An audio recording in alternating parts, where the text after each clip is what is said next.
This is the CBC Evening News. Good evening with the Tuesday, October 3rd edition of the CBC Evening News. I'm Ryan Broom. In our top story, Minister of the Environment and Drainage Dr. Dennis Lowe sees cooperation between government agencies as essential in helping address the issue of drainage. He told Parliament his ministry is working on flaws in the drainage system, some dating back for years. Dr. Lowe agrees Barbados has to be aggressive in dealing with problems thrown up by weather to avoid traumatic situations in the future. He noted that though Barbados has adopted the adaptive approach to confronting the issue, there is need for a mix between adaptive and mitigation measures. In order to be able to comfortably move forward at a pace where we can have a greater control over what happens when rain falls.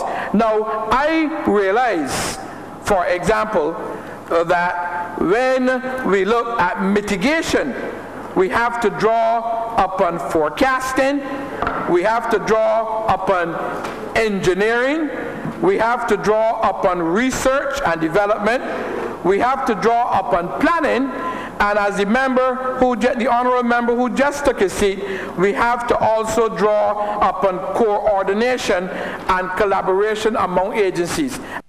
And Dr. Lowe says illegal dumpers, illegal structures, along with the bad habits of some, including landscapers, are adding to drainage woes. He adds there are some areas where development is simply not appropriate. We have to look at our development agenda, and we have to accept that there are certain places in Barbados where infrastructure development is not appropriate. And for example, I only learned yesterday, or at least discussed yesterday, that now there are a lot of concrete structures along the watercourse that's hindering the water from going down to the aquifers. And therefore it runs over these structures and again run into situations that's disrupting the livelihoods of people. Opposition St. James Central MP Kerry Simmons says that despite government intervention, Barbados has experienced challenges with respect to drainage in some areas. I am aware that in some parts of Barbados, 10, 15 years of effort have still not brought satisfactory resolution. And I'm also aware that that is a source of deep frustration to technocrats.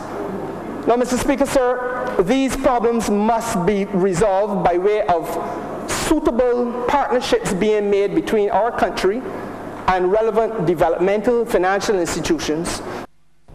Minister of Transport and Works Michael Lashley wants to see landowners compensated in a reasonable time once the intended public use of the acquisition is satisfied. He made the call as Parliament debated a resolution to abandon the acquisition of land at Western St. James acquired after the 1995 flooding. There are many issues, as I said before, and many times where highways have been built, roads have been built, and indeed the landowner is still awaiting compensation. Is awaiting compensation, Mr. Speaker, sir. I can recall, sir, in my area very well, I think, believe in supers, where the landowner pleaded over time with government for compensation. His just due. And having not, he believed that of course he didn't get his just due. So he said, but I can take actions into my own hand. Mr. Lashley queried that given the current financial constraints, whether compensation in another form would suffice. Could it be an exchange of property to the same value? Could it be? Could it be some negotiations, Mr. Speaker, sir, with the landowner and the state? And then the question, sir, will be the issue of compensation. An opposition MP for St. James North, Edmund Hinkson, says government shouldn't have taken so long to reach the conclusion. He says the wait has frustrated landowners.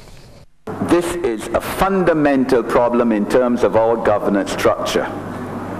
It is the one issue that I can recall that the Right Honourable Prime Minister and I have agreed on in this Parliament, and I have said in this Parliament that we agree that there is a fundamental failure by the government of Barbados and government capital G, whether Barbados Labour Party or Democratic Labour Party administrations, in giving adequate, reasonable, fair and speedy compensation on the compulsory acquisition of properties by the government for public purposes. A strong education program is needed to make people aware of the consequences of illegally erecting structures. This suggestion from Member of Parliament for St. Michael West Central, James Paul. We also need a very aggressive public education program that sensitizes those persons who are especially engaged in the construction industry, that they need to abide by these things. And I think really sometimes in our zest to encourage development in some areas, we forget the importance of public education. And not only that, the information that we actually share with persons would help to even make them more vigilant in terms of ensuring that there are the policemen out there, the people who are supposed to watch and see what is happening or what is going on. Member of Parliament for St. Thomas, Cynthia Ford, believes town and country planning lacks sufficient staff to police every parish and prevent construction of illegal structures. However, she believes the creation of an anonymous hotline could assist the department by allowing Barbadians to report suspicious activity. Persons would wish to have their voices heard, and of course that whatever efforts they make to help to save Barbados from the illegal dumping, from the flooding, from the illegal construction and so, I am sure that that whole cohesive effort will make a difference. But I would not want to call it the agency and then my name is somewhere that I call and complain for somebody. Next minute my house gets burnt or somebody throws a rock at me. When nowadays they got other things that they could throw at you. But I'm saying unless the agencies get to that where locals can feed in information with anonymously, it is not going to work for us. In other news, Finance Minister Chris Sinclair is confident that the National Social Responsibility Levy is achieving its objectives. After being announced in early June, the tax has received heavy criticism from trade unions and the local business community. However, he today announced that after its first quarter, preliminary reports indicate it's yielded just short of $50 million.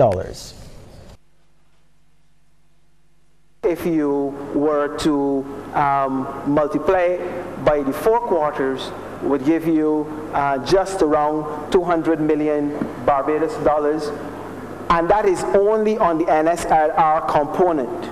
Of course, you know that there is a VAT component to the NSRL. That's how it's calculated, because the NSRL goes on the import value or the customs value, and then you apply the VAT after. Now, while this figure isn't final, the Finance Minister says the third quarter report from the Central Bank of Barbados will have more conclusive figures.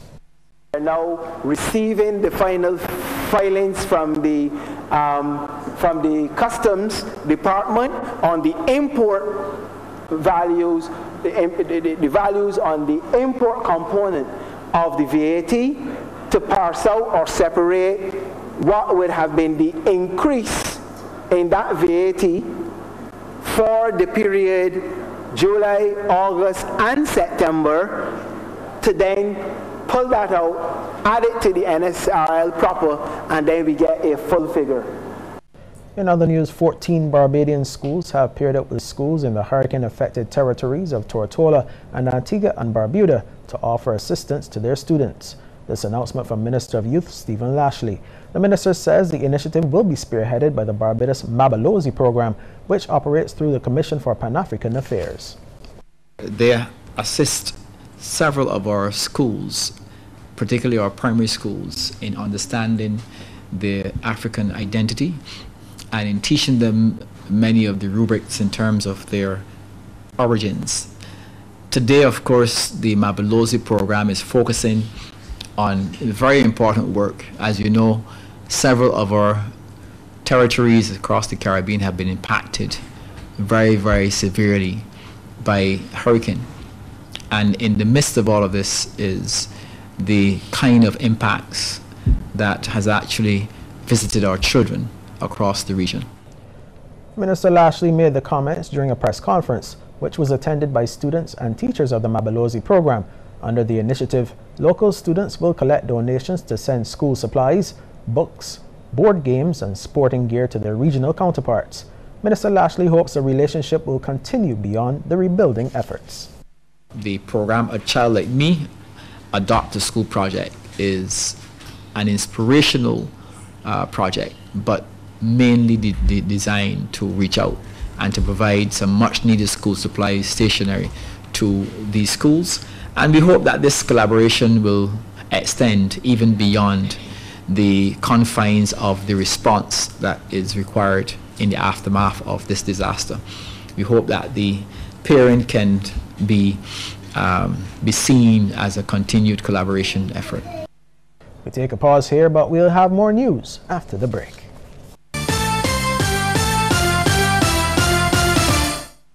This year, Quartz is saying thank you to all of our shoppers. We have enjoyed serving you through the years, and we take this time to thank you for choosing us. As always at Quartz, we have you in mind with great offers, gifts, and prizes in store for you this season. For your chance to enter the Quartz Thank You Sweepstakes, just spend $799 and over. As we look to the future, we promise to give you exceptional service and great products at the best prices. Quartz, bringing value home. Do you want audience numbers? Over 140,000 people are watching Morning Barbados and the evening news. 6 out of 10 top radio personalities are found right here at the CBC. CBC delivers the audience you need. We listened to what you had to say and tore up the old rules because losing what you paid for is just wrong. Now lost data and talk are a thing of the past. Only Digicel gives you unlimited rollover data and talk. Just buy and renew your Quick Pick bundle before it expires and keep what's rightfully yours. Never lose what you don't use. Go to My Digicel app to bundle up and roll over today. Digicel.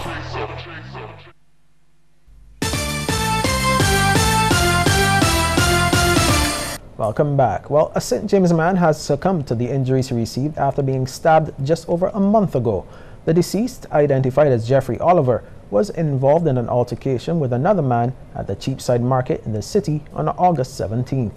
Police say the Reeves Hill resident received a stab wound to the chest. Oliver passed away on Saturday afternoon, and police are conducting investigations into the circumstances surrounding his unnatural death.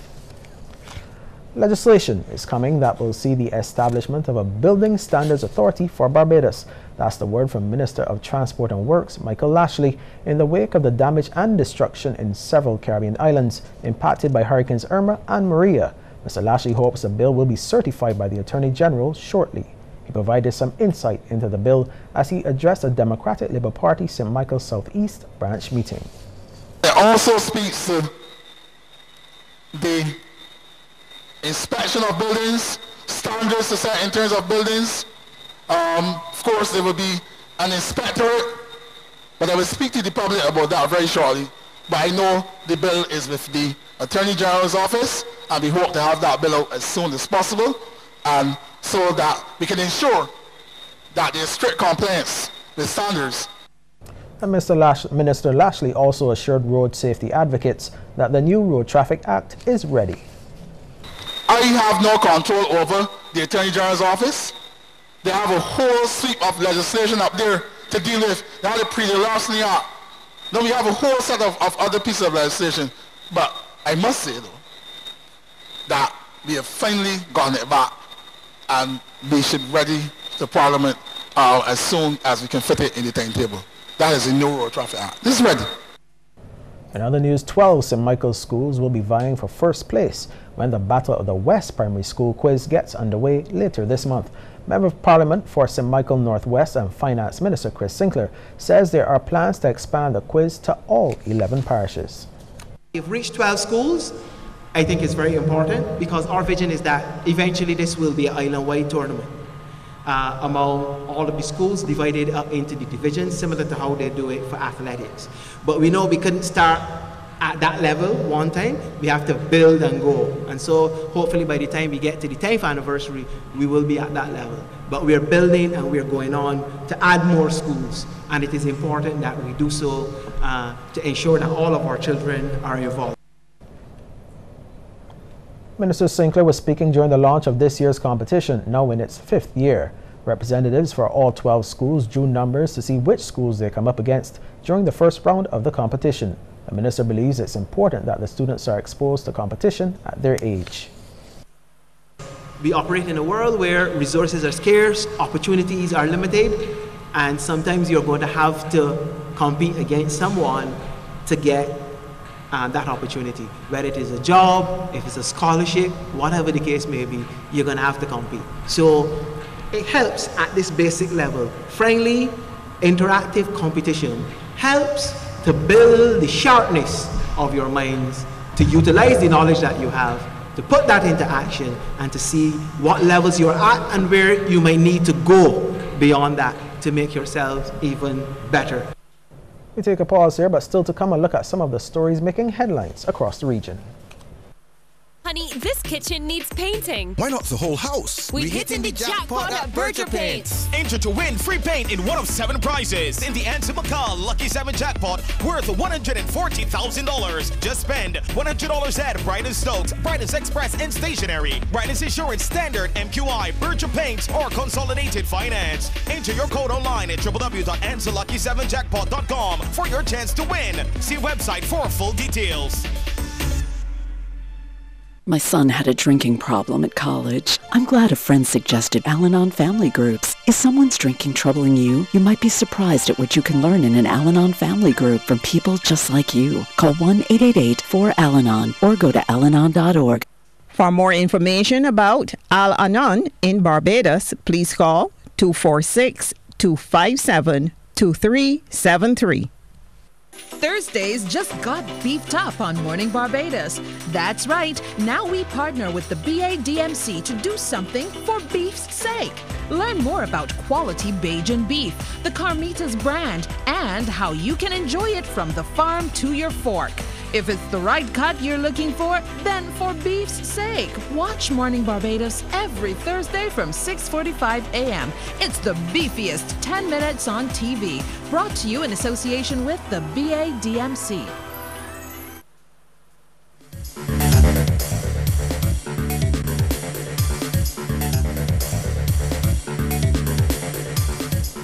The Bahamas has extended a helping hand to fellow CARICOM state Dominica as it rebuilds following the passage of Hurricane Maria.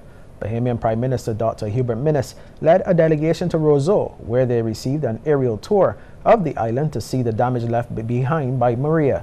Dominica's Prime Minister Roosevelt Skerritt then met with the Bahamian leader and his delegation at his office. At the end of the meeting, Prime Minister Minnis handed over 2 checks totaling $60,000, funds raised by citizens in the Bahamas. He says Dominicans over the years have contributed to the development of his country in many ways. Bahamas was built by many Dominicans, 50s, 60s, when many of our teachers were Dominicans, many of our doctors were Dominicans, surveyors were Dominicans, our police force and prison officers were Dominicans. So we owe Dominica great gratitude. Of course, we are part of the CARICOM nation, and it's our duty and responsibility to assist Dominica where possible. And Prime Minister Skerritt thanked the Bahamas for its solidarity. We are very grateful, Prime Minister, for your visit here. Just to inform the country that the Bahamas, people of Bahamas, the government of Bahamas, they've been very helpful. They've demonstrated great concern. As you know, they have made some offers in accepting some of our students into the school system in the Bahamas. They have relaxed the immigration policies to facilitate students who may wish to travel to the Bahamas to continue their schooling while we do the cleanup and the restoration of the school system. U.S. President Donald Trump squarely focused on one task as he landed in Puerto Rico, portraying his administration's response to the devastation on the still recovering island as a tremendous success. During an awkward roundtable with federal and local officials, he touted the federal response and offered praise for those who have been most complimentary to his administration. This even as many residents on the island continue to lack access to basic services and criticize the federal response. The president also appeared to jokingly blame the island and its 3.5 million residents for throwing the federal budget a little out of whack. But the bulk of Trump's remarks focused on his praising his administration's response to the destructive hurricane, even as more than half of residents still lack access to potable water and as nearly all of the island remains without power. And the British Virgin Islands will not be ready for the upcoming tourism season in November due to accommodation issues. The government, however, stated that the BVI is open to visitors who have legitimate business transactions locally, as well as to persons wanting to visit loved ones. Premier and Minister of Tourism Dr. Orlando Smith, who announced last month that some 120 charter yachts were likely to start operation by the end of November, now says the territory is not open to luxury visitors specifically. All tourists who were in the territory during Hurricane Irma on November 6 managed to survive. And Dutch and French St. Martin have decided to adjust a curfew in place on the island since the passage of Hurricane Irma. The new curfew hours from 12 midnight until 5 in the morning will be in effect until further notice. The joint decision was taken during a meeting on cross-border cooperation on Monday. Residents have been urged to respect the new curfew hours. And an investigation has been launched into an allegation that almost $2,000 was illegally taken from 2 Chinese nationals at the Chedijagan International Airport by police in Guyana. More now in this report.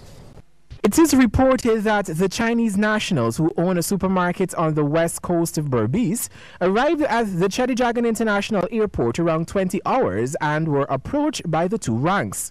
Reports also stated that the couple was escorted into a room at the airport where there were no cameras. The couple claimed that the ranks accused them of not declaring their foreign currency. Nightly News sought a comment from Acting Crime Chief Paul Williams, who confirmed that the officers were questioned and an investigation has been launched. And while going through the airport, a search was conducted on their person and was discovered that they had a quantity of US and Canadian. But when they look in terms of the total, the rank said that it did not meet the amount for them to make a declaration. And the rank said on that basis, the money was examined, everything, put back together. The Chinese checked it and everything, and then they proceeded checked in. According to the police, surveillance footage from the Chedijagan International Airport is also being reviewed to determine the legitimacy of the couple's allegation. The crime chief further noted that at some point of the couple's arrival in New York, they realized that a quantity of their foreign currency was missing. A report was made to the police locally. No, well, there's no challenge to that effect because we are now going through the process in terms of determining whether indeed the allegation is true or not. But then, we will look to see exactly what it is, because if they're saying that, definitely we cannot give a blind eye to it. We will have to check it out to see exactly whatever it is. One of the ranks was reportedly positively identified by the couple. And over in Grenada, several jurors have been fined after failing to turn up for court. A female caller on a local radio station informed the nation of her denial of justice when a matter of a sexual nature was thrown out of court. This, she alluded to a lack of sufficient jurors for the case to proceed. Director of Public Prosecution, Christopher Nelson, in an exclusive interview with GBN, admitted that while this was not the sole reason for the dismissal of the case, it was a contributing factor. On 3 occasions during the week in that court when that particular case came up, the judge gave in open court a long explanation as to the reasons for his decision. And the reasons included, of course, the fact that the accused was present for his trial on 3 occasions, and that trial was not able to be proceeded with because of the lack of the minimum amount of jurors required. He spoke of other mitigating factors. And they included the fact that this matter came up on many occasions in the past and is a matter of some vintage, approximately 4 years old. So with all these factors, the judge, in his discretion, ordered that further prosecutions of that matter be stayed. Nelson says the situation is indeed a regrettable one. There appears to be a low turnout of jurors. For each court, at least 50 jurors were summoned to appear for the opening of the assizes and for the conduct of cases henceforth. The judges were informed that persons were summoned and notified to be present, and the court has fined some of these persons $100. And the fine would continue to run for each day that they are required to turn up to court and fail to do so. He is also appealing to people summoned as jurors to take their civic duty seriously. Jurors must heed the call to attend court when they are summoned. It is an important requirement of our criminal justice system, and without their participation, the system cannot function. Sports news is next with Mark Seal, but first, a tip from Cooperators General Insurance. This tip of the day is brought to you by Cooperators General Insurance Company Limited. Insurance the way you want it to be. In exchange for a premium, an insurance company agrees to indemnify an insured for specific types of losses as defined by an insurance policy. Cooperators General Insurance, ensuring you are protected during this hurricane season. The